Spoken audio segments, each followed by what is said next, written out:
हम आपके चैनल से अपील करते हैं कि जितने भी पेंशनधारी हैं उनको पेंशन दिया जाए। उनका पैसा है, उनकी मेहनत का पैसा है, कमाई का पैसा है, वो भीख नहीं मांग रहे, उनको मिलना चाहिए। आपके सभी चैनलों को अभिनंदन करता हूं। आप जो जनता के जो समस्याएं हैं उसको आप लोग हमेशा उठाते हैं। आप जैसे जर्नलिस्टों का जनता को चाहिए कि आपका सब्सक्राइब करें, लाइक करें और उसका जो है फॉरवर्ड करें। मैं तो यही आपसे कामना करूंगा। जो आपने हमारे कर्मचारियों की पेंशन की बात कर रहे हैं, सरकार किससे मांगे?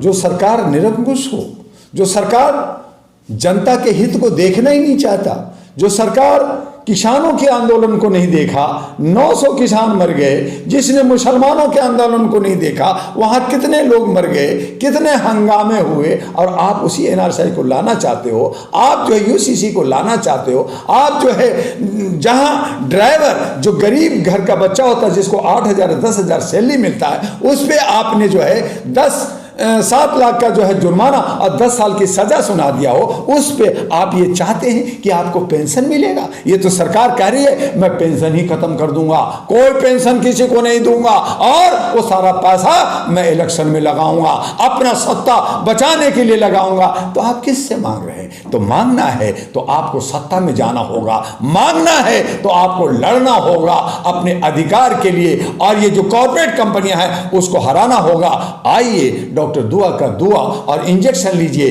डॉक्टर दुआ जो इस दिल्ली से लोकसभा का चुनाव लड़ना चाहता है उनको साथ दीजिए, और आपका जो मांग है और हर समस्या का मांग हम पारदर्शिता सिंगल विंडो सिस्टम में हम लोग करेंगे। लेकिन जो सत्ता से आप मांग कर रहे हैं वो आपको नहीं देगा।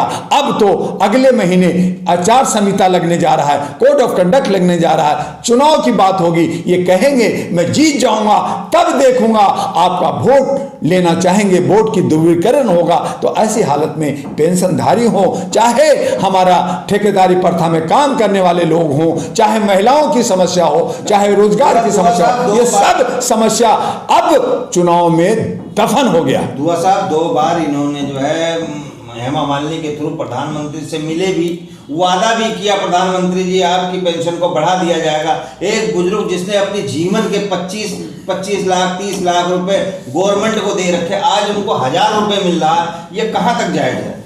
हेमा मालिनी एक बहुत ही अदाकार और हमारे सांसद हैं। कभी बिहार के लालू जी ने कहा कि हेमा मालिनी की गाल की तरह बिहार की सड़कें बना दूंगा, तो हेमा मालिनी से इनकी पेंशन नहीं मिलने वाला। हम सभी जानते हैं कि 150 करोड़ पे राज करने वाला जो है मोदी और अमित शाह है। जहां पे 2 गुजराती काम कर रहा हो वहां हेमा मालिनी हो या कोई और हो, या राजनाथ हो या गडकरी हो या कोई भी हो, वहां पे सिर्फ चलता है तो मोदी है। तो मुमकिन है मोदी चाहेगा तो रातों रात जैसे कर्पूरी ठाकर को जो है भारत रत्न दे दिया गया वोट बैंक के लिए। अगर उनको लगेगा कि इस पेंशनधारियों से मेरा वोट सजता है, मेरा सत्ता बचता है, तो इनको 1 सेकंड लगेगा इनकी मांग पूरा होने में। लेकिन अगर ये इधर उधर भटकते रहेंगे, मांगते रहेंगे, आंदोलन करते रहेंगे, धरना प्रदर्शन करते रहेंगे,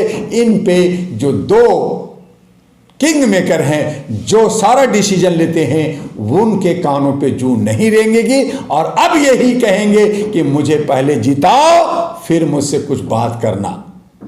जिस तरह से क्या नाम अभी इन्होंने 31 तारीख को बड़ा आंदोलन का वो घोषणा किया कि 31 तारीख से अगर हमारे को ईपीएस में नहीं बदलाव आया तो हम बड़ा धरना करेंगे, उसको कैसे करें? कोई फर्क नहीं पड़ेगा। 31 तारीख को हम लोग भी इलेक्शन कमीशन को 2 लाख लोग पूरे भारत के तमाम जिलों से इलेक्शन कमीशन को घेरने जा रहे हैं कि ईवीएम हटाओ और बैलेट लाओ, और बहुत सारे आंदोलन होने वाला है। आप कह रहे हैं कि पेंशन का भी आंदोलन 31 को धारदार करेंगे, लेकिन भारत सरकार सुनती कहाँ है? उनको तो जो है आता है कि कोई भी बात करता है उसको लठ मारो, जेल भेज दो, उनकी आवाज बंद कर दो। ये सुप्रीम कोर्ट ने भी कह दिया है इनको 7,500 रुपए और प्लस डीए दिया जाए हायर पेंशनरों को, लेकिन सरकार उसे लागू क्यों नहीं?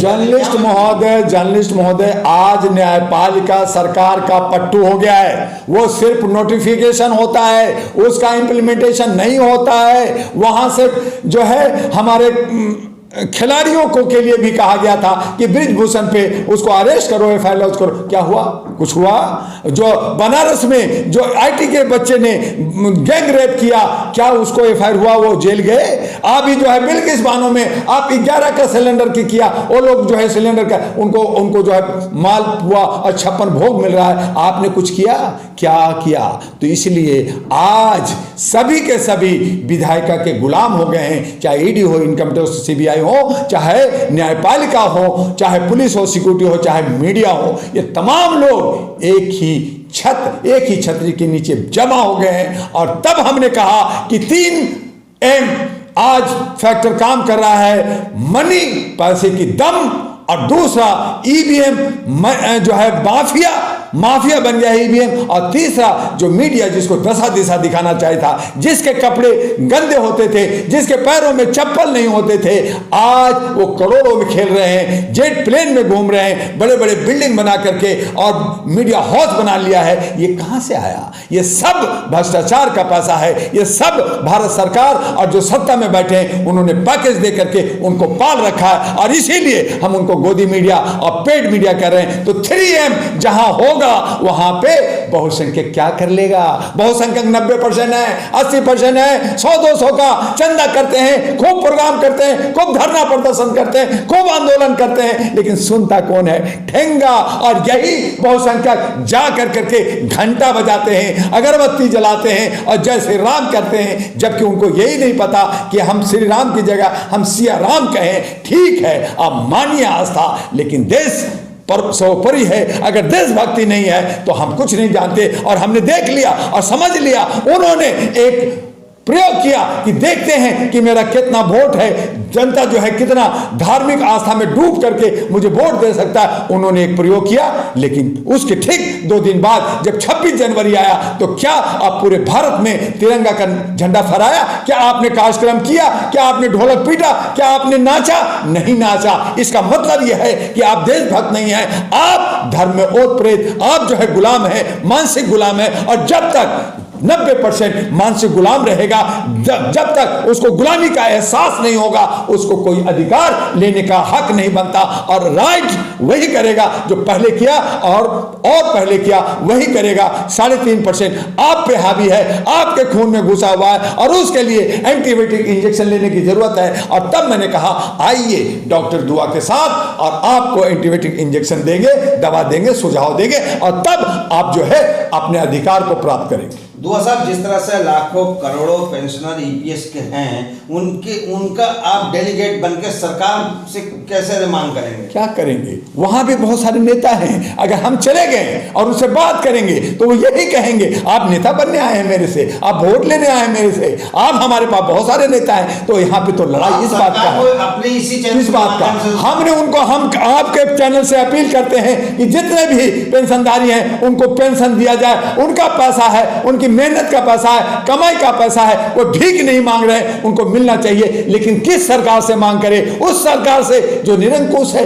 उस सरकार से जो कुछ देना ही नहीं चाहता, सिर्फ लेना चाहता है और अपने 129 कंपनियों को फायदा पहुंचाना चाहता है, अपने दोस्तों को फायदा पहुंचाना चाहता है। जनता जाए भाड़ में। तो उस हालत में हम इन सारे टीम को, पेंशनधारियों से कहेंगे कि आइए दुआ साहब के साथ, हम आपका नेतृत्व करने के लिए, हम आपको सलाह देने के लिए, हम आपके लिए कोर्ट कचहरी में, चाहे सुप्रीम कोर्ट हो, चाहे इंटरनेशनल कोर्ट हो, लड़ने के लिए तैयार हैं। लेकिन कोई आए और बात करे तो